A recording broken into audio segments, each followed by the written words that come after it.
Welcome વિદ્યાર્થી મિત્રો, મારી યુટ્યુબ ચેનલમાં આપનું સ્વાગત છે। હું છું જુનેશ શ્રી। અત્યારે આપણે મારી યુટ્યુબ ચેનલમાં ધોરણ 10 ગણિત વિષયમાં જે વિભાગ એ ના ક્વેશ્ચનના સોલ્યુશન જોઈ રહ્યા છે, ચેપ્ટર વાઇઝ જોઈ રહ્યા છે, જે બોર્ડની પરીક્ષા માટે આઈએમપી છે, જે ટ્રીક કરીને પૂછાય છે અથવા જેમાં ગણતરીમાં કન્ફ્યુઝન થાય છે, એવા આપણે વિભાગ એ ના પ્રશ્નો જોઈ રહ્યા છે, એનું સોલ્યુશન જોઈ રહ્યા છે અને એ આપણે ચેપ્ટર વાઇઝ કરી રહ્યા છે। અગાઉ આપણે 1 થી 5 ચેપ્ટરના હેતુલક્ષી પ્રશ્નો જે વિભાગ એમાં પૂછાય છે એના વિડીયો મેં મારી યુટ્યુબ ચેનલમાં મૂકી દીધા છે। હવે આજના વિડીયોમાં આપણે એ જ સિરીઝમાં જો આગળ વધીએ તો આજના વિડીયોમાં આપણે પ્રકરણ નંબર 6 ત્રિકોણના હેતુલક્ષી પ્રશ્નો જે વિભાગ એમાં પૂછાય છે એ જોવાના છે, જે આઈએમપી છે, ટ્રીક કરીને પૂછાય છે, જેમાં તમને કન્ફ્યુઝન થાય છે એવા। એટલે વિડીયો તમારા માટે ખૂબ જ ફાયદાકારક છે, કેમ કે હેતુલક્ષી પ્રશ્ન એટલે કે વિભાગ એમાં તમારા માર્ક્સ વધારે કપાઈ જાય છે, જેથી તમારું રિઝલ્ટમાં થોડીક ઇફેક્ટ પડે છે। એટલે વિડીયો થોડુંક લાંબુ થશે પણ અંત સુધી જોડાયેલા રહેજો, તમારો જ ફાયદો છે એમાં। ચાલો શરૂઆત કરીએ। સૌથી પહેલા વિધાન ખરું છે કે ખોટું તે જણાવો। વિભાગ એમાં 4 પ્રકારના પ્રશ્નો પૂછાય છે, ખરા ખોટા છે, બહુવિકલ્પી પ્રશ્નો છે, ખાલી જગ્યા છે અને એક વાક્ય કે વાક્ય આંકડા કે શબ્દમાં જવાબ આપો। અને પાંચમો પ્રકાર જોડકામાં પૂછાય છે, પણ જોડકાના છઠ્ઠા ચેપ્ટરમાંથી જોડકા પૂછાતા નથી એટલે આપણે અહીંયા લીધેલા નથી। 4 પ્રકારમાં સૌથી પહેલો પ્રકાર વિધાન ખરા છે કે ખોટા તે જણાવો। હવે પહેલું લઈએ તો બે ત્રિકોણ વચ્ચે એક સંગતતા સમરૂપતા હોય તો બાકીની તમામ સંગતતા સમરૂપતા થાય છે, તો આ વિધાન ખોટું વિધાન છે। કેમ ખોટું છે? તેનું રીઝન એ છે કે બે સમદ્વિબાજુ ત્રિકોણ હોય એના એકરૂપ ખૂણાઓને અનુરૂપ જે બીજા ત્રિકોણના ખૂણા હોય છે એકરૂપ ન પણ હોઈ શકે। સમરૂપતા માટેની બે શરત શું છે કે અનુરૂપ ખૂણાઓ એકરૂપ એટલે કે સમાન અને અનુરૂપ બાજુઓ સમપ્રમાણમાં હોય છે। હવે બે ત્રિકોણ વચ્ચે સંગતતા સમરૂપતા હોય તો બાકીની તમામ સંગતતા સમરૂપતા થાય એવું જરૂરી નથી, ન પણ થઈ શકે છે, એટલે આ વિધાન કેવું છે? ખોટું વિધાન છે।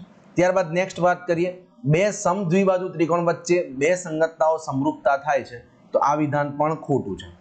ભલે બે સમદ્વિબાજુ ત્રિકોણ છે કે જેની બે બાજુના માપ સરખા છે એવું ત્રિકોણ છે, પણ એમના વચ્ચે બે સંગતતાઓ સમરૂપતા થતી નથી।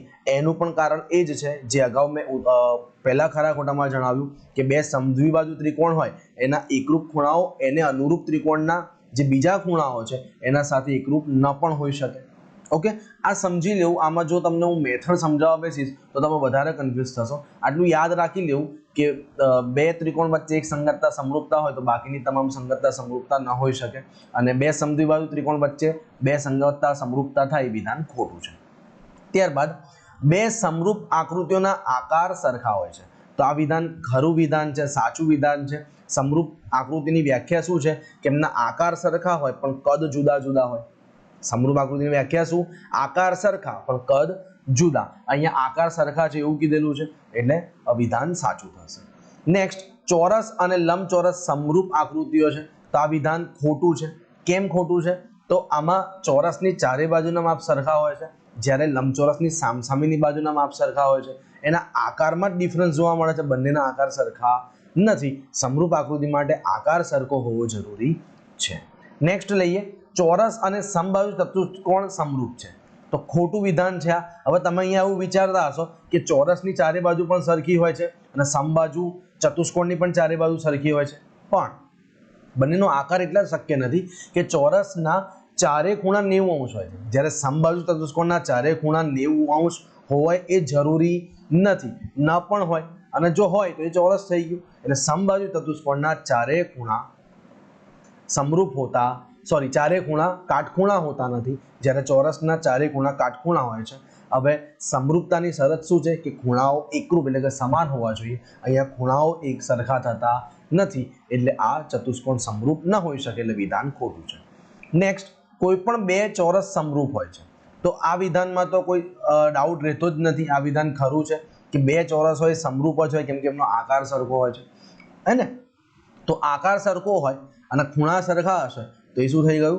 સમરૂપ ત્રિકોણ, સમરૂપ ચોરસ થઈ જશે। ઓકે, નેક્સ્ટ જોઈએ તો વિધાન ખરું છે કે ખોટું તે જણાવો। બે સમરૂપ ત્રિકોણના ક્ષેત્રફળનો ગુણોત્તર તેમની અનુરૂપ બાજુના વર્ગો જેટલો હોય છે તો આ વિધાન ખરું વિધાન છે। આ વિધાન કયા આધારે ખરું છે? તો પ્રમેય 6.6 શું છે? સમરૂપ ત્રિકોણના ક્ષેત્રફળના ગુણોત્તર વાળો। એમાં શું કીધેલું છે કે બે સમરૂપ ત્રિકોણના ક્ષેત્રફળનો ગુણોત્તર એમની અનુરૂપ બાજુઓના ગુણોત્તરના વર્ગ જેટલો હોય છે. તો એ વિધાન સાચું છે. અહીંયા પ્રમેય 6.6 જે છે એનું વિધાન જ લખેલું છે, એટલે આ વિધાન સાચું છે. તો 7 ખરા ખોટા હતા આજના વિડીયોમાં, જે કમ્પ્લીટ થયા. હવે નેક્સ્ટ પ્રકાર તરફ જઈએ તો બહુવિકલ્પી પ્રશ્નો.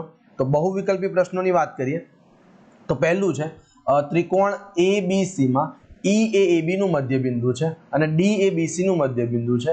એવા બે સમબાજુ ત્રિકોણો ABC અને BDE છે. ત્રિકોણો ABC અને BDE ના ક્ષેત્રફળનો ગુણોત્તર શોધો.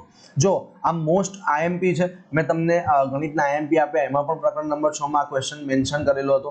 આ મોસ્ટ IMP છે, વારે ઘડી આ ક્વેશ્ચન પૂછાય છે, એટલે ધ્યાન રાખજો. એની ગણતરી લઈએ આપણે. તો અહીંયા શું કીધું છે કે ત્રિકોણ ABC છે. આને થોડું ડિટેલમાં સમજીએ એટલે કદાચ તમને જે કન્ફ્યુઝન હોય દૂર થઈ જાય. ત્રિકોણ ABC છે, બરાબર. હવે D એ BC નું મધ્યબિંદુ છે. D જે છે એ BC નું મધ્યબિંદુ છે, એટલે BD અને CD ના માપ કેવા સરખા થાય? BD બરાબર શું થાય? CD થાય. ઓકે. હવે અહીંયા તમને શું કીધું છે કે બે સમબાહુ ત્રિકોણ ABC અને BDE છે. હવે એમના ત્રિકોણો, આ ત્રિકોણો ABC અને BDE ના ક્ષેત્રફળનો ગુણોત્તર તમને શોધવાનો કીધો છે.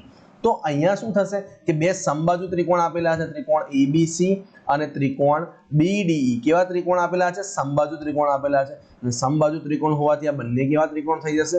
સમરૂપ ત્રિકોણ થઈ જશે. સમરૂપ ત્રિકોણ થાય ને. હવે આના ક્ષેત્રફળનો ગુણોત્તર શોધવાનો કીધો છે. તો ABC નું ક્ષેત્રફળ ભાગ્યા BD નું ક્ષેત્રફળ. હવે આપણે પ્રમેય 6.6 ના આધારે શું કરી શકીએ? બે સમરૂપ ત્રિકોણના ક્ષેત્રફળનો ગુણોત્તર એમની અનુરૂપ બાજુઓના વર્ગો બરાબર હોય છે. તો આપણે અનુરૂપ બાજુઓ લઈએ તો અહીંયા કઈ લઈશું? BC અને અનુરૂપ કઈ થશે? DE. તો BC ભાગ્યા DE એટલે BC નો વર્ગ ભાગ્યા DE નો વર્ગ થશે પ્રમેયના આધારે. સમજાય છે હું શું કહેવા માંગુ છું? હવે અહીંયા BC બરાબર તો આપણે શું લખી શકીએ છીએ? હવે જો BC બરાબર શું થાય? અહીંયા આકૃતિમાં જો BD વત્તા CD. પણ BD અને CD સરખા છે, એટલે CD ની જગ્યાએ પણ આપણે શું લખી શકીએ છીએ? BD લખી શકીએ છીએ. BD વત્તા BD શું થશે? 2BD. તો આ BC ની જગ્યાએ હું લખીશ 2BD હોલ સ્ક્વેર અપન DE. અહીંયા સમરૂપતાની શરત આપણે સમબાજુ ત્રિકોણ છે એટલે અહીંયા આ રીતે હું તમને સમજાવી દઉં. એક વન હોલ્ડ મિનિટ. એની સમરૂપતા સંગતતા કઈ લઈશું આપણે? તો સંગતતા આ લઈશું ABC, અને તમે ગમે તે સંગતતા લઈ શકો. તો BC ને સંગત તમે BD પણ લઈ શકો છો, એટલે આ રીતે પણ લઈ શકાય EBD. ઓકે. તો BC ને અનુરૂપ કઈ થશે? BC ને અનુરૂપ કઈ થશે? BD થશે. એટલે અહીંયા છેદમાં આવશે BD, અહીંયા આવશે BD. ઓકે. 2 નો વર્ગ 4, BD નો વર્ગ અહીંયા સ્ક્વેર છે લખવાનું ભૂલી ગયો, ભાગ્યા BD નો વર્ગ. BD નો વર્ગ કેન્સલ થઈ ગયા એટલે રહ્યું શું? 4. છેદમાં કશું ના રહ્યું એટલે 1 કહેવાય. હવે આ ABC અને BD ના ક્ષેત્રફળનો ગુણોત્તર 4 ભાગ્યા 1, એનો મતલબ શું થાય? 4/1. કયો ઓપ્શન સાચો છે? તો ઓપ્શન નંબર C જે છે એ આપણો સાચો જવાબ આવશે, 4/1. ચાલો, સમજાઈ ગયો હશે. નેક્સ્ટ જઈએ. બે સમરૂપ ત્રિકોણની બાજુઓનો ગુણોત્તર 4/9 છે. આ ત્રિકોણના ક્ષેત્રફળનો ગુણોત્તર શોધો. તો બે સમરૂપ ત્રિકોણના ક્ષેત્રફળનો ગુણોત્તર એની અનુરૂપ બાજુઓના વર્ગોના સમપ્રમાણ જેટલો હોય છે. તો અહીંયા આપણે બે ત્રિકોણ લઈ લઈએ, ABC અને PQR. એની ક્ષેત્રફળનો ગુણોત્તર કેટલો થશે? તો એની બાજુઓના વર્ગના ગુણોત્તર જેટલો. તો અહીંયા તમને બાજુઓનો ગુણોત્તર આપેલો છે. કેટલો આપેલો છે? 4/9. પણ ક્ષેત્રફળ તો શું થાય? બાજુઓના ગુણોત્તરના વર્ગ જેટલો થાય. 4 નો વર્ગ કેટલો થાય? 16. 9 નો વર્ગ કેટલો થાય? 81. એટલે આમાં જવાબ શું આવશે? 16/81. એટલે આને 16/81 લખી શકાય. હવે ઓપ્શન કયો સાચો છે? તો ઓપ્શન નંબર D એ આપણો સાચો જવાબ છે, 16/81. ટૂંકમાં આ જે બાજુઓ આપેલી હોય બાજુઓનો વર્ગ કરી દેવાનો. 4 નો વર્ગ 16, 9 નો વર્ગ 81. આને બીજી રીતે પણ પૂછી શકાય છે. આ રીતે પૂછે કે ક્ષેત્રફળનો ગુણોત્તર 16/81 છે, તો બાજુઓનો ગુણોત્તર કેટલો હોય? તો પછી આમાં તમારે વર્ગમૂળ કાઢવાનું. 16 નું વર્ગમૂળ 4 અને 8 નું વર્ગમૂળ 9. સમજાય છે? જ્યારે ક્ષેત્રફળ આપીને તમને બાજુનો ગુણોત્તર કહે તો જે ક્ષેત્રફળના ગુણોત્તર છે એનું વર્ગમૂળ કાઢી લેવાનું. જ્યારે બાજુ આપીને ક્ષેત્રફળનો ગુણોત્તર શોધવાનો કે તો બાજુના ગુણોત્તરનો શું કરી લેવાનું? વર્ગ. આ ઇન શોર્ટ આટલું યાદ રાખો. ચાલો નેક્સ્ટ જોઈએ. નીચે દર્શાવેલ પાયથાગોરિયન ત્રિપુટીઓ પૈકી ખાલી જગ્યા ત્રિપુટી સાચી નથી. હવે અહીંયા પાયથાગોરિયન ત્રિપુટીઓ આપેલી છે. ત્રિપુટીઓનો મતલબ શું થશે? આ જે આપેલું છે, હું એક જ મિનિટ. હા, અહીંયા જે આપેલું છે 7, 24 અને 25, તો આ ત્રિકોણની 3 બાજુના માપ આપેલા છે. શું આપેલું છે? 3 બાજુના માપ. હવે યાદ રાખવાનું, જે મોટી બાજુ હોય એને આપણે શું લેવાનું? કર્ણ તરીકે લેવાનું. શું લેવાનું? કર્ણ તરીકે. હવે આ ત્રિપુટીયન સાચી કઈ છે, કયા આધારે નક્કી થાય? તો જ્યારે આમના પાયથાગોરસ પ્રમેય યાદ કરો કે કર્ણનો વર્ગ બાકીની બે બાજુના વર્ગોના સરવાળા જેટલો હોય તો એ કાટકોણ ત્રિકોણ છે. તો અહીંયા પાયથાગોરન ત્રિપુટી કાટકોણ ત્રિકોણ માટે જ થશે. એટલે આપણે ચારે ઓપ્શનમાં ચેક કરવાનું, જે ઓપ્શનનો કર્ણનો વર્ગ બાકીની બે બાજુના વર્ગોના સરવાળા જેટલો ન થાય તો એ ત્રિપુટી સાચી નથી. પહેલા લઈએ ઓપ્શન એ.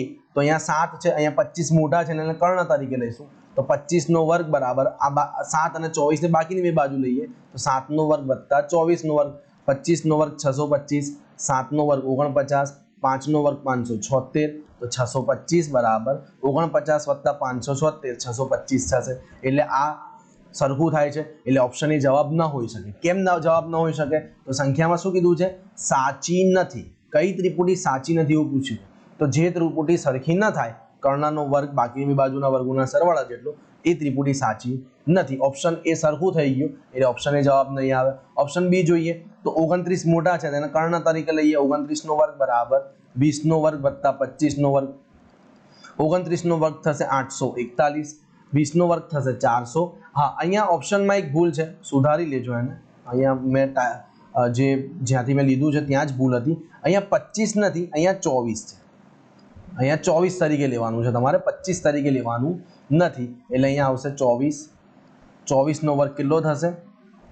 24 નો વર્ગ કેટલો થશે? 546 થશે. કેટલો થશે? 24 નો વર્ગ. ઓકે, ચાલો. તો હવે 441 થશે. 24 નો વર્ગ 4 અહીંયા ફરી ઓપ્શનમાં ભૂલ છે. આઈ થિંક અહીંયા 20, 24 અને 29 આપેલા છે, તો 20 નો વર્ગ 400 થશે. અહીંયા આવશે 24 ની જગ્યાએ 21 આવશે. જો આવી ભૂલ પેપરમાં હોઈ શકે છે. અહીંયા આવશે 21, 25 ની જગ્યાએ શું આવશે? 21 આવશે. ચાલો 21 લઈને ચાલીએ. તો 21 નો વર્ગ કેટલો થાય? 441. 400 વત્તા 441 કેટલા થશે? 841. એટલે અહીંયા 841 અને 841 સરખા થઈ ગયા. એટલે ઓપ્શન બી પણ જવાબ નહીં આવે, કેમ કે સરખું થઈ ગયું. ઓપ્શન એ પણ જવાબ નહીં આવે. ચાલો આગળ વધીએ. ઓપ્શન સી માં જોઈએ તો 11 નો વર્ગ, અહીંયા 61 મોટા છે એટલે એને કર્ણ તરીકે લઈએ. તો 61 નો વર્ગ બરાબર 11 નો વર્ગ વત્તા 60 નો વર્ગ. 61 નો વર્ગ કરશો તો 3721 આવશે. 11 નો વર્ગ 121 અને 60 નો વર્ગ 3600.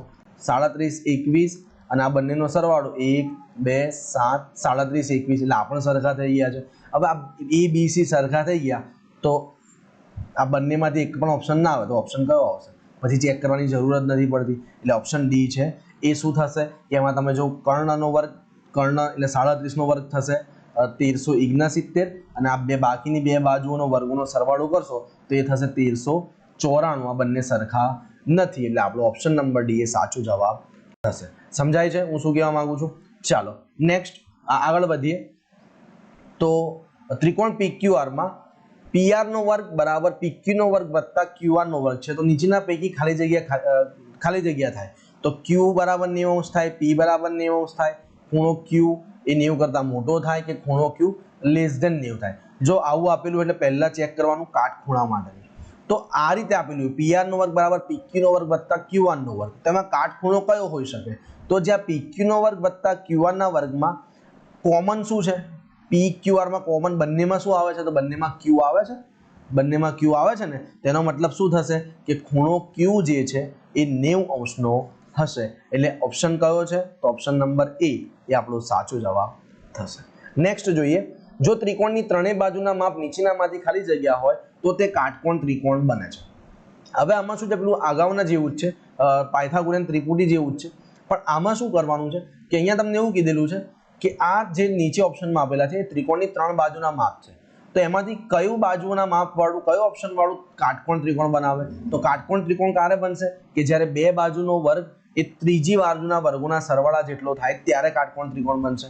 તો આમાં જો મોટી બાજુ હોય એને કર્ણ તરીકે આપણે લઈને ચાલવાનું. તો દરેક ઓપ્શનમાં આપણે વારાફરતી જોઈએ. તો ઓપ્શન નંબર એ ની વાત કરીએ તો 6 નો વર્ગ વત્તા 8 નો વર્ગ બરાબર 12 ના વર્ગ જેટલો થવો જોઈએ. જો થાય તો એ કાટકોણ ત્રિકોણ બનાવે. ચેક કરીએ. 6 નો વર્ગ 36, 8 નો વર્ગ 64, 12 નો વર્ગ 144 36 વત્તા 64 100 થશે, જે 144 જેટલા નથી. એટલે ઓપ્શન નંબર જે છે એ કાટકોણ ત્રિકોણ બનાવતું નથી. ચાલો ત્યારબાદ ઓપ્શન નંબર બી માં જોઈએ તો 3 નો વર્ગ વત્તા 7 નો વર્ગ બરાબર 9 નો વર્ગ. આવું થવું જોઈએ. 3 નો વર્ગ 9, 7 નો વર્ગ 49, 9 નો વર્ગ 81. 9 અને 9 વત્તા 49 કરશો તો 58 થશે, જે 81 જેટલા થતા નથી. એટલે ઓપ્શન નંબર બી છે એ પણ કાટકોણ ત્રિકોણ બનાવશે નહીં. આગળ ઓપ્શન નંબર સી માં જોઈએ તો 7 નો વર્ગ વત્તા 15 નો વર્ગ બરાબર 17 નો વર્ગ થવો જોઈએ. 7 નો વર્ગ 49, 5 નો વર્ગ 225 અને 17 નો વર્ગ 289. બંનેનો સરવાળો કરીએ 9 ને 5 14, 6 ને 1 7, 274, જે 289 જેટલા થતા નથી. એટલે આપણને અહીંયા આવા 3 ના થાય તો ચોથું થાય જ ને. ચેક કરવાની જરૂર ખરી નથી ને જરૂર, પણ તે છતાં આપણે ચેક કરી દઈએ. ચાલો તમને સમજાઈ દે.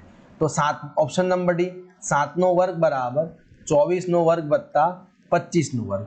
7 નો વર્ગ 49, 24 નો વર્ગ 576, 25 નો વર્ગ 625. 49 વત્તા 576 કરશો તો 625 બરાબર 625. એટલે અહીંયા આ બે બાજુનો વર્ગનો સરવાળો ત્રીજી બાજુ જેટલો થવો હોવાથી આ કાટકોણ ત્રિકોણ બનાવશે. એટલે ઓપ્શન નંબર ડી આપણો સાચો જવાબ થશે. ચાલો અહીંયા બહુ વિકલ્પી પ્રશ્ન પૂરા થાય છે. હવે એના ત્રીજા પ્રકારના જે વિભાગ એમાં તો ખાલી જગ્યા પૂરો. એમાં સૌથી પહેલું વાત કરીએ તો બધા જ વર્તુળો ખાલી જગ્યા છે. તો બધા જ વર્તુળો સમરૂપ હોય. શું હોય? સમરૂપ હોય. કેમ? કેમ કે વર્તુળોનો આકાર સરખો હોય છે, એનું કદ એટલે કે એનું માપ જુદું જુદું હોઈ શકે છે. એટલે આકાર સરખો હોય તો સમરૂપ થઈ ગયું એમ કહેવાય. ત્યારબાદ બધા ચોરસ ખાલી જગ્યા છે. તો બધા જ ચોરસની વાત કરીએ તો બધા ચોરસ કેવા હશે? સમરૂપ હશે. કેમ? કેમ કે બધા ચોરસનો આકાર સરખો હશે અને એના ખૂણા 90 અંશના હશે. હવે તમે આ વિચારજો એકરૂપ જવાબ કેમ ના આવે? તો બે ચોરસ લઈએ, એક ચોરસ લઈએ A B C D અને બીજું ચોરસ લઈએ P Q R S. તો જો આ ચોરસની ચારે બાજુનું માપ 4 હોય અને આ ચોરસની ચારે બાજુનું માપ 2 હોય તો અહીંયા કદ અલગ અલગ થઈ ગયું. આ 4 બાજુ વાળું માપ છે ને 2 બાજુ વાળું છે, એટલે કદ ડિફરન્સ થઈ શકે છે. એટલે આ એકરૂપ શક્ય નથી, સમરૂપ જ થાય. ત્યારબાદ બધા જ ખાલી જગ્યા ત્રિકોણ સમરૂપ હોય છે. તો સમદ્વિબાજુ ત્રિકોણ કે બધા સમબાજુ ત્રિકોણ સમરૂપ થાય? તો તમે આમાં જવાબ ચોક્કસ કહી શકશો કે જે સમબાજુ ત્રિકોણ હશે એ બધા જ સમબાજુ ત્રિકોણ સમરૂપ હશે. કેમ સમરૂપ હશે? કે બધા જ ત્રિકોણ સમબાજુ હોય તો એક ત્રિકોણ, હું તમને ઉદાહરણ આપું. એક ત્રિકોણ છે જેની બાજુનું માપ 3 છે અને એક ત્રિકોણ છે 4 છે. તેની બાજુનો ગુણોત્તર કરશો તો બધામાં 3/4 આવશે. અને ત્રિકોણ સમરૂપ થવાની શરત શું? અનુરૂપ ખૂણાઓ એકરૂપ અને અનુરૂપ બાજુ સમપ્રમાણમાં હોય. તો બાજુ સમપ્રમાણમાં થાય અને સમબાજુ ત્રિકોણના ખૂણાના માપ પણ કેવા થશે? સરખા થઈ જશે. એટલે આમાં જવાબ આવશે સમબાજુ.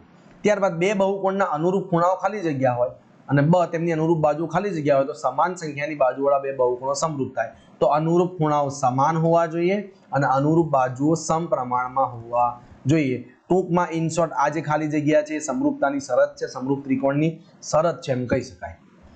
ત્યારબાદ સમાન બાજુવાળા બે સમબાજુ ત્રિકોણો ખાલી જગ્યા છે.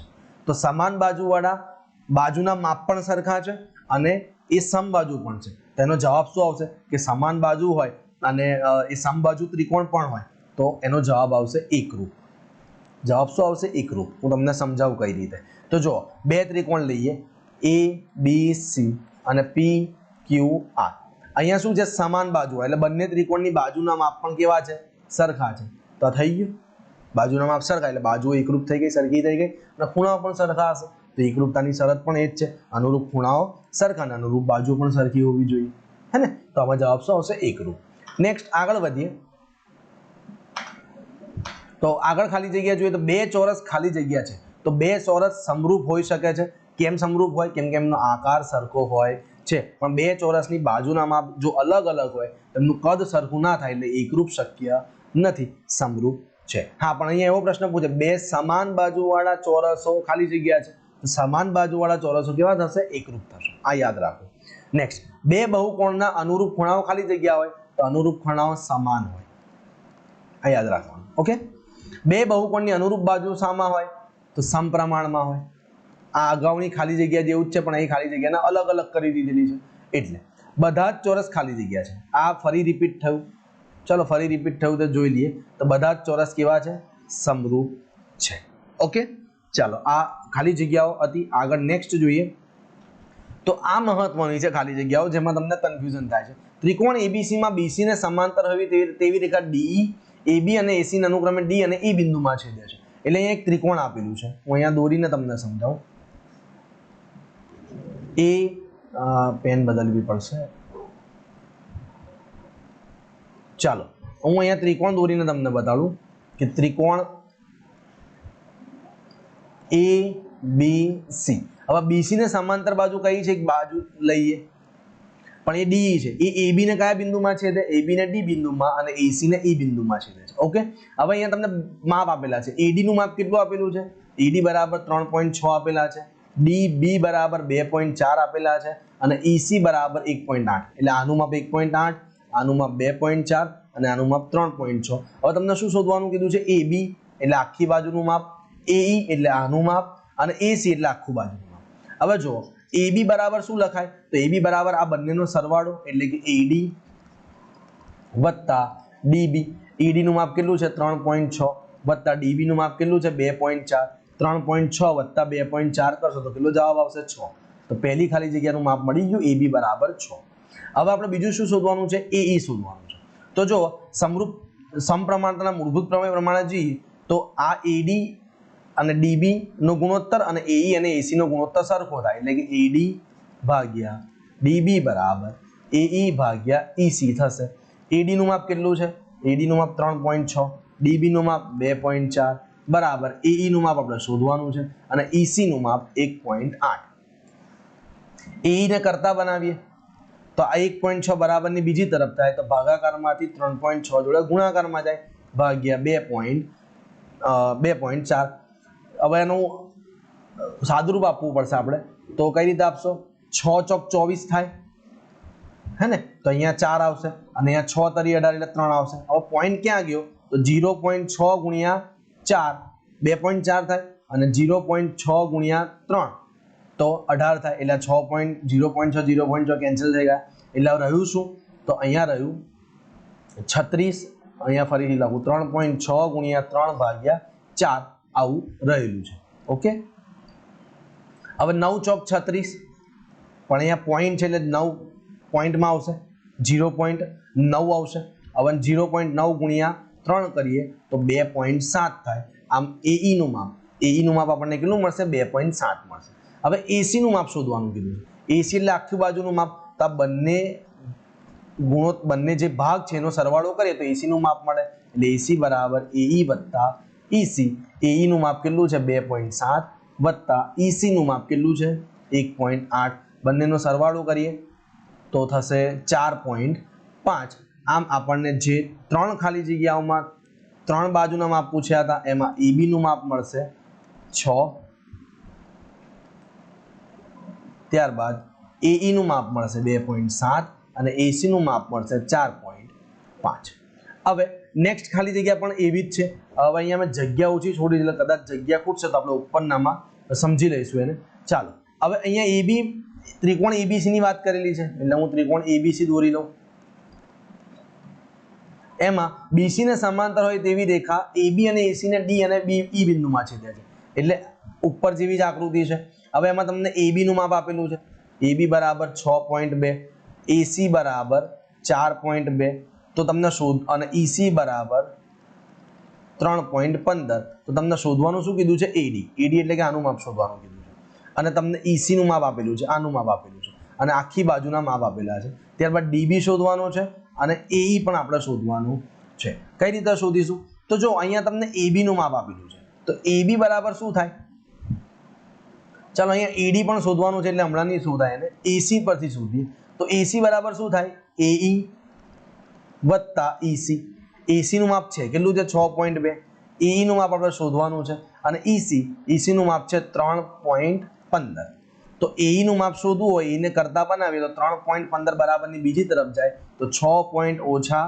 3.15 તો બાદબાકી કરીએ 6.2 ઓછા 3.15 1 10 5 0 અને અહીંયા રહેશે કેટલા 3 એટલે કેટલા આવશે AE બરાબર 3.05 5 આવશે. એ બરાબર કેટલા આવશે? હા, મારી ભૂલ પડી રહી છે કોઈ જગ્યાએ માપ લખવામાં. 3.15. એસી નું માપ છે 4.2 અને મેં લીધા છે 6.2. જો આવી ભૂલ થશે. અહીંયા 4.2 આવશે. કેટલા આવશે? 4.2. તો અહીંયા પણ 4 આવશે. 4 માંથી 3 જાય તો કેટલા રહેશે? 1. એટલે અહીંયા જવાબ શું આવશે? એઈ બરાબર 1.05. એટલે 1 નું માપ મળી ગયું. હવે એઈ નું માપ મળ્યું એટલે તમને એડી નું માપ મળી જાય. કઈ રીતે મળે? તો આવું એક સૂત્ર છે. જો હવે આને હું અહીંયા નહીં દેખાય તમને, હું એટલે અહીંયા ભૂસીને લખું છું.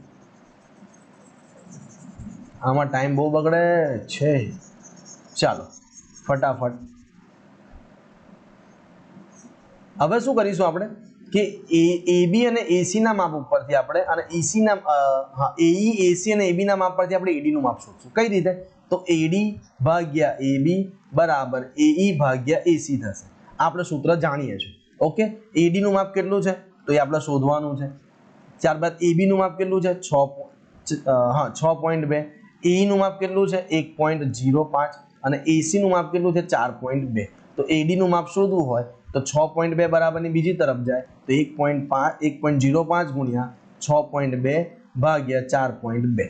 હવે આમાં તમારે શું કહેવાય સાદુરૂપ આપવું પડશે. તો કઈ રીતે આપશો આપણે? ચાલો 4.2 તો 2 દુ 4 21 દુ 42 થાય.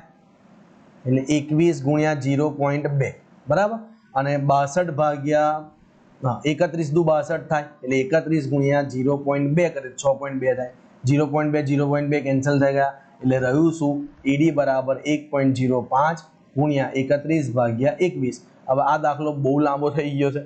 તમે કહેશો આવું કેવો દાખલો લીધો છે? તો શું કરીશું? તો 31 ભાગ્યા 21 કરીએ તો 21 એકા 21 0 1.0 21 ચોક 4 એકા 4 4 દુ 8 એટલે થશે 84.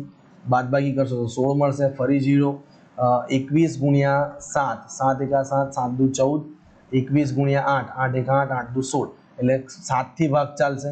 તો જવાબ કેટલો આવશે? 1.47. તો 1.05 ગુણ્યા 1.47.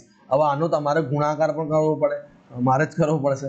તો કરી લઈએ 1.5 ગુણ્યા 47 તો 105 0 5 ચોક 20 4 એકા 4 5 સત્તા 35 7 એકા 7 5 3 7 દુ 14 5 કેવું મળશે? 154 35. હવે અહીંયા 2 પોઈન્ટ અને અહીંયા 2 પોઈન્ટ ટોટલ 4 પોઈન્ટ કાપવાના એટલે કેટલા મળશે? એડી બરાબર 1.54 મળશે તમને. એડી બરાબર કેટલા મળશે? 1.54. આ થયો તમારો જવાબ. હવે શું શોધવાનું રહ્યું? એઈ મળી ગયા, ડીબી એડી મળી ગયા. તો ડીબી નું માપ શોધવાનું છે. તો ડીબી નું માપ કઈ રીતે શોધીશું? તો આ રીતે શોધીએ. એબી બરાબર શું થાય? એડી વત્તા બીડી. હવે એબી નું માપ છે કેટલું છે? 6.2.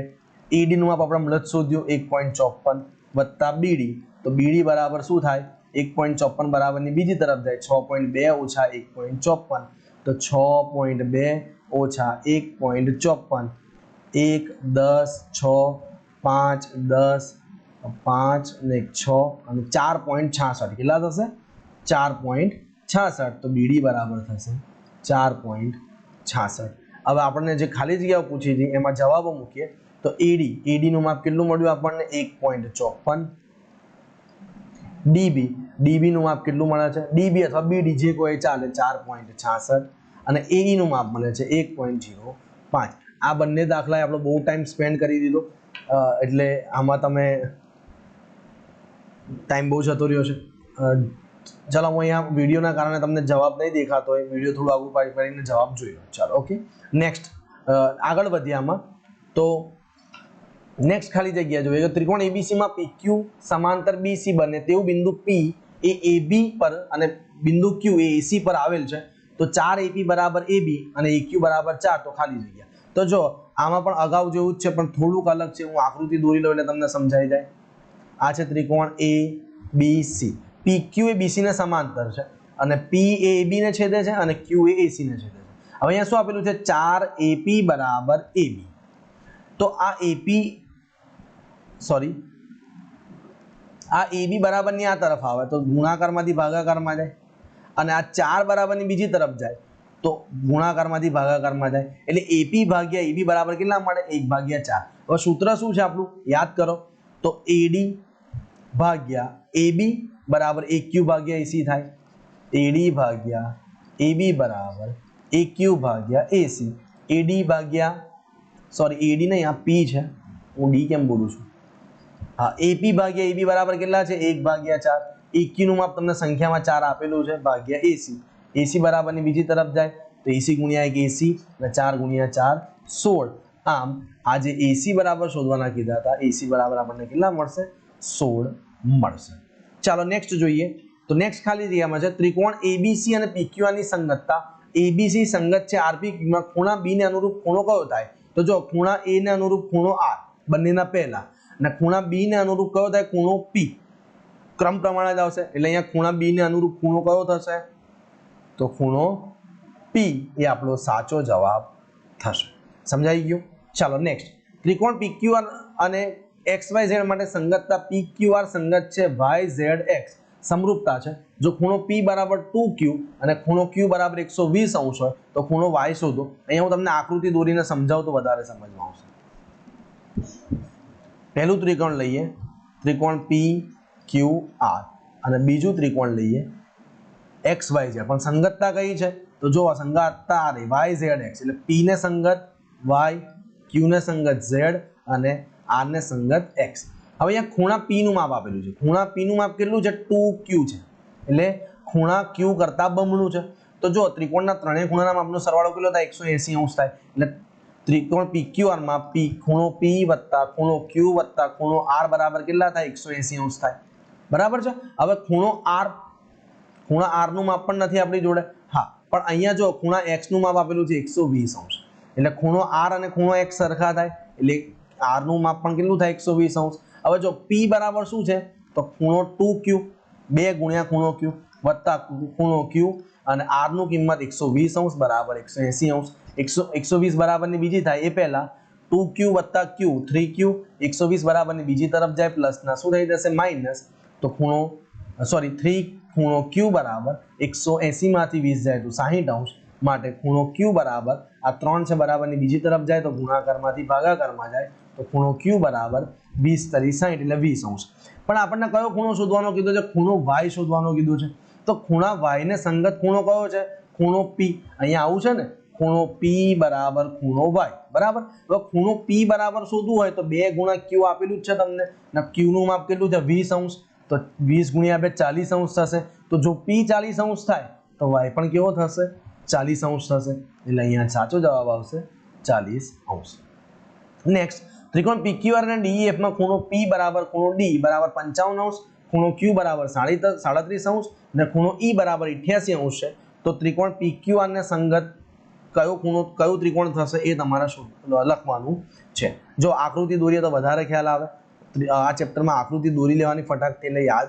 આવી જાય બરાબર ઓકે PQR અને DEF હવે ખૂણો P અને ખૂણા D ના માપ સરખા છે કેટલા છે 55 અંશ આ બંનેના માપ કેટલા છે 55 અંશ ખૂણા Q નું માપ કેટલું છે 88 અંશ હવે જો ત્રિકોણના ત્રણેય ખૂણાના માપનો સરવાળો 180 અંશ થાય એટલે ખૂણો P વત્તા ખૂણો Q વત્તા ખૂણો R બરાબર કેટલા થાય 180 અંશ થાય અને અહીંયા તમને ખૂણા E નું માપ આપેલું છે E નું માપ 88 અંશ આપેલું છે અને મેં ખૂણા Q માં અને ખૂણા Q નું માપ 37 છે અને મેં લખ્યું છે 88 ચાલો ખૂણા P નું માપ 55 અંશ ખૂણા Q નું માપ 37 અંશ તેના ઉપરથી ખૂણો R મળી જાય આપણને તો ચાલો 55 વત્તા 37 7 ને 5 12 અને 6 અને 3 9 92 અંશ થશે વત્તા ખૂણો R બરાબર 180 અંશ તો ખૂણો R બરાબર 180 અંશ ઓછા 92 બરાબરની બીજી તરફ જાય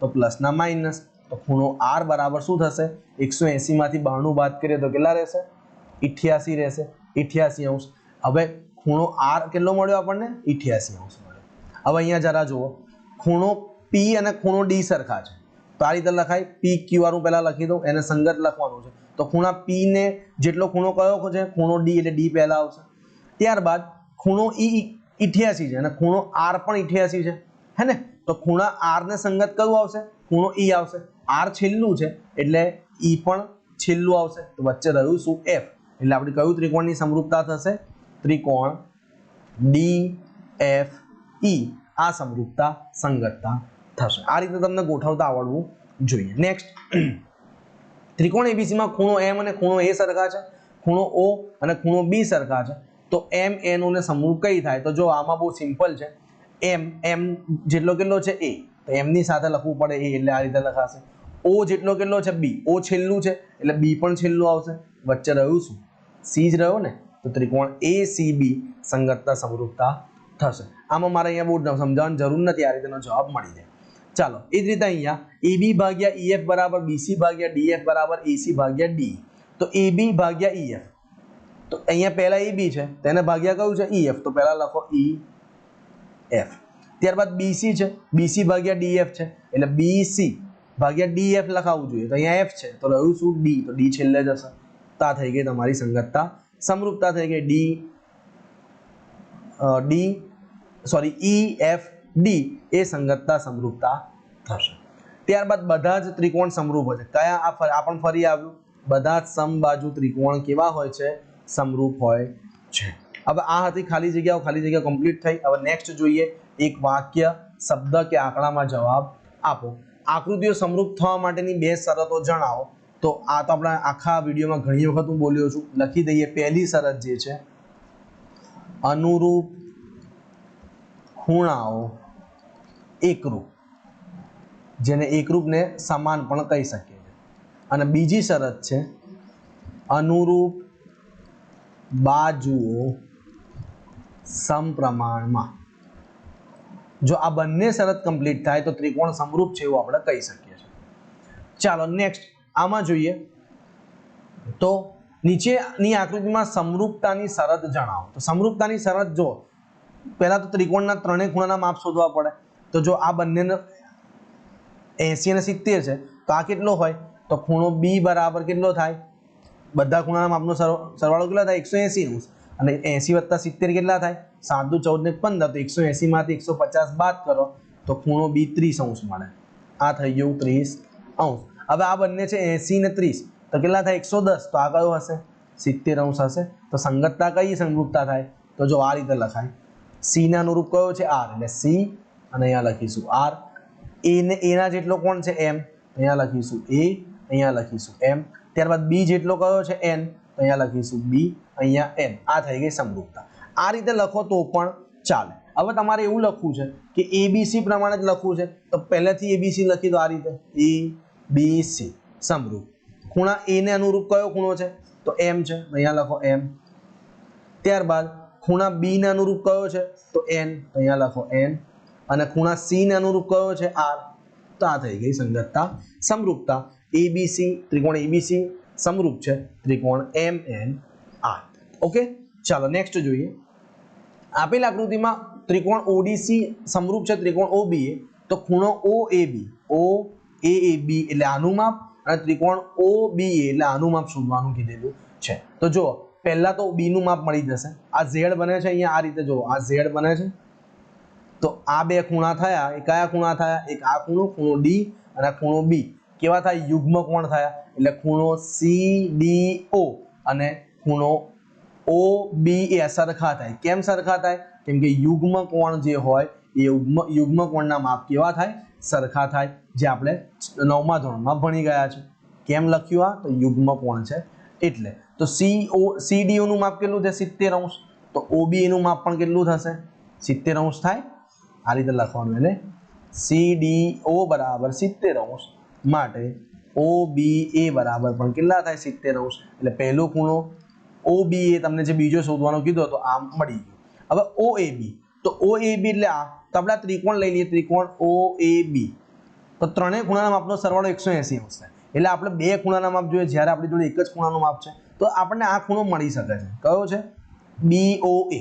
કઈ રીતે?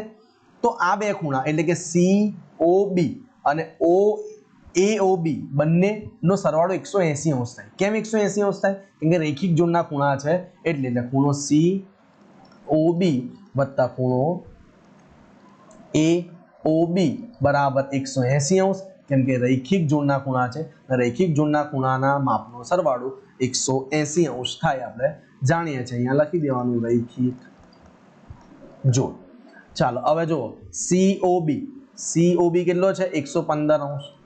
વત્તા AOB બરાબર 180 અંશ 115 બરાબરની બીજી તરફ જાય તો પ્લસના માઇનસ થઈ જશે 180 અંશ ઓછા 115 અંશ બંનેની બાદબાકી કરીએ તો કેટલા મળશે 65 અંશ મળશે। હવે આ મળી ગયો 65 તો ત્રિકોણ OAB માં ત્રણેય ખૂણાના માપનો સરવાળો 180 અંશ થાય એટલે ખૂણો OAB બરાબર શું થાય 180 માંથી બાકી બે ખૂણાના માપનો સરવાળો 65 વત્તા 70 135 એટલે અહીંયા ઓછા 135 તો કેટલો જવાબ આવશે 45 અંશ જવાબ આવશે। એટલે ખૂણો OAB બરાબર કેટલા મળશે આપણને 45 અંશ મળશે અને ખૂણો OBA બરાબર 70 અંશ મળશે। ઈઝી હતું, આવડી જાય એવું છે। નેક્સ્ટ એ સેન્ટીમીટર બાજુ ધરાવતા સમબાજુ ત્રિકોણનું ક્ષેત્રફળ કેટલું હોય તો આ સૂત્ર યાદ રાખવાનું બહુ સિમ્પલ છે। એનું ક્ષેત્રફળ થશે √3/4 a સ્ક્વેર સેન્ટીમીટર સ્ક્વેર, કેમ કે અહીંયા સેન્ટીમીટર આપેલું છે એટલે આપણે સેન્ટીમીટર સ્ક્વેર લખવું પડે। √3/4 a સ્ક્વેર, a એટલે જે બાજુનું માપ છે એ એનું ક્ષેત્રફળનું સૂત્ર થશે। એકરૂપ આકૃતિના બે ઉદાહરણ જણાવો તો એકરૂપ આકૃતિના બે ઉદાહરણ જોઈએ તો સમાન ત્રિજ્યાવાળા બધા જ વર્તુળ, સમાન ત્રિજ્યાવાળા બધા જ વર્તુળ અને બીજું ઉદાહરણ લઈએ તો સમાન બાજુવાળા બધા જ ચોરસ। આ રીતે બે વર્તુળ લઈએ, એની ત્રિજ્યા પણ 3 સેન્ટીમીટર હોવી જોઈએ, એની પણ 3 સેન્ટીમીટર હોવી જોઈએ, તો આ સમરૂપ થયું। એ જ રીતે બે ચોરસ લઈ લઈએ સમાન બાજુવાળા, અહીં ચોરસ દેખાતું નથી પણ લખી દીધું છે આ રીતે, તો આ બે કેવા થઈ જશે સમરૂપ થઈ જશે। ઓકે, કેમ કે એમના આકાર સરખા છે અને સોરી અહીંયા એકરૂપની વાત કરી રહી છે। હા જો એકરૂપમાં આકાર અને કદ બંને સરખા હોવા જોઈએ, એટલે આકાર વર્તુળનો સરખો છે અને બંનેની ત્રિજ્યા પણ સરખી છે એટલે કદ પણ સરખું થયું। એ જ રીતે ચોરસનો આકાર બંને સરખો છે અને એમનું કદ પણ સરખું છે એટલે। ચાલો નેક્સ્ટ, નીચેની આકૃતિમાં સમરૂપતાની શરત જણાવો। બહુ જ સિમ્પલ છે, ABC પ્રમાણે લખીએ આપણે તો ત્રિકોણ ABC સમરૂપ કઈ રીતે થાય તો A જેટલા ખૂણાનું માપ કોનું છે RU 50 અંશ, ખૂણા Q નું એટલે પહેલું Q આવશે। B ખૂણાનું માપ છે 60 અંશ તો P ખૂણાનું માપ પણ 60 છે એટલે P આવશે। ત્યારબાદ રહ્યું શું આ સંગતતાની સમરૂપ આપણી શરત સંગતતા સમરૂપતા કઈ થશે તો ABC સંગત છે QPR। નેક્સ્ટ જોઈએ છેલ્લું છે કે સમરૂપ આકૃતિઓના બે ઉદાહરણ જણાવો તો સમરૂપ આકૃતિઓના ઉદાહરણ બે વર્તુળો સમાન, વર્તુળોની આકૃતિ સમાન હોય અને બે ત્રિજ્યાઓ અલગ અલગ લઈ લેવાની, આની 3 અને આની 2, આકાર સરખા અને કદ સરખા ન હોય એને સમરૂપ કહેવાય। તો બંનેનો આકાર વર્તુળ સરખા છે પણ કદ અલગ છે, એકનું 3 છે અને એકનું 2 ત્રિજ્યા છે। અને બીજું લઈ લઈએ તો બીજું લઈ લઈએ બે ચોરસ લઈ લો, ચોરસના આકાર સરખા હોય પણ કદ અલગ અલગ લઈ લઈએ, આની દરેકની બાજુનું માપ 2 લઈએ, આની દરેકની બાજુનું માપ 4 લઈએ, તો આ થઈ ગયું આકાર સરખા અને કદ સરખા ન હોય, કદ સરખા ન હોય। તો મિત્રો આ હતું આજના વિડીયોનું વિભાગ એ ચેપ્ટર નંબર પ્રકરણ નંબર 6 ત્રિકોણના વિભાગ એ ના હેતુલક્ષી પ્રશ્નો જે IMP છે અને તમને કન્ફ્યુઝન થાય એવા છે એવા મેં અહીંયા ક્વેશ્ચન લીધા હતા। આશા રાખું છું કે આજના વિડીયોમાં સમજાવેલું દરેક ક્વેશ્ચન તમારી સમજમાં આવી ગયો હશે। જો તમને આ મારો વિડીયો પસંદ આવ્યો હોય તો લાઈક જરૂરથી કરજો અને જો તમને ઉપયોગી લાગ્યું છે જો લાગ્યું હોય તો તમારા મિત્રો સાથે પણ શેર કરજો જેથી તેમને પણ એનો ફાયદો થઈ શકે। અને જો મારી ચેનલ પર નવા છો તો સબસ્ક્રાઇબ કરી લેજો, સાથે સાથે બેલ આઇકન પર ક્લિક કરજો જેથી મારી આવનારી વિડીયોની નોટિફિકેશન તમને મળતી રહે। તદુપરાંત જે હેતુલક્ષી પ્રશ્નની સિરીઝ ચાલી રહ્યા છે એના અગાઉના 5 વિડીયો જોવાના બાકી હોય, 5 ચેપ્ટરના 5 વિડીયો જોવાના બાકી હોય તો એ 5 ચેપ્ટરના વિડીયોની લિંક આ જ વિડીયોના ડિસ્ક્રિપ્શનમાં તમને મળી જશે। અને એની સાથે વિજ્ઞાન વિષયના 1 થી 4 ચેપ્ટરના IMP ક્વેશ્ચન અને મહત્વની વાત કે ગણિત વિષયના વિભાગ વિભાગ B, C અને D ના IMP ક્વેશ્ચનનું વિડીયો પણ આ જ વિડીયોના ડિસ્ક્રિપ્શનમાં મળી જશે। અને અત્યાર સુધી મારી ચેનલમાં ગણિત અને વિજ્ઞાન વિષયના જેટલા પણ ચેપ્ટર કમ્પ્લીટ થયા છે દરેક ચેપ્ટરની પ્લેલિસ્ટની લિંક પણ તમને મળી જશે અને એજ્યુકેશનને લગતી માહિતી અને ટિપ્સના વિડીયો પણ તમને મળી જશે। ફરીથી મળીશું એક નવા વિડીયોમાં, ત્યાં સુધી વાંચતા રહો, તૈયારી કરતા રહો, પ્રેક્ટિસ કરતા રહો, કેમ કે practice max main perfect. Thanks a lot, C you again, good bye.